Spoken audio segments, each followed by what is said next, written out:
হচ্ছে sugar test. কীভাবে sugar test করবেন দেখাচ্ছি। এই টেস্টগুলো যেমন স্যাম্পেল আছে, সোডিয়াম ক্লোরাইড বাইলে সুগারের জন্য ব্লাড নিতে হয়, এটা নিয়ে নেবেন।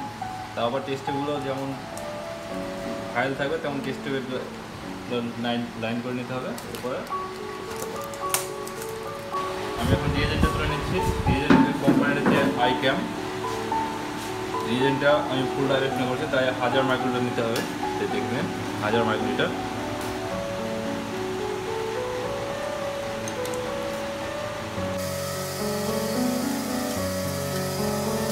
রিয়েজেন্ট আমার কমপ্লিট।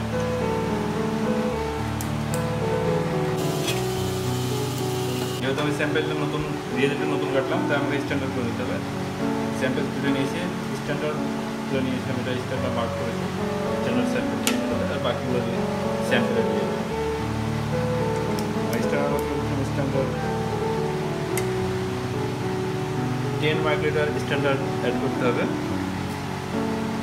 সেম স্যাম্পেলগুলো 10 মাইক্রোলিটার অ্যাড করতে হবে। রিয়েজেন্টের সঙ্গে আমি অ্যাড করে নিচ্ছি একে একে।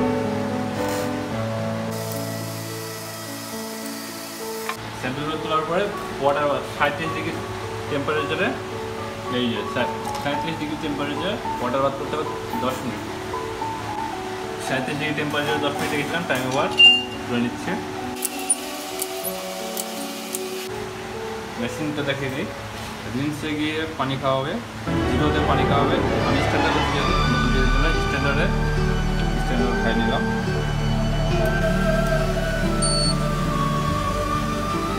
স্ট্যান্ডার্ডে ফেলবে না, হাতে রাখবে।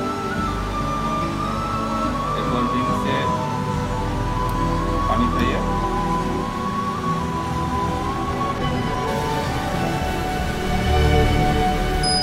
আবার জিরোতে পানি খাওয়াবে।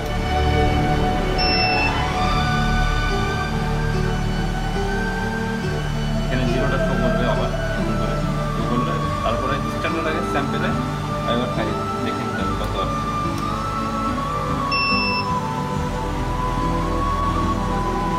98 100 কাছাকাছি আসার দরকার, ঠিকই আছে।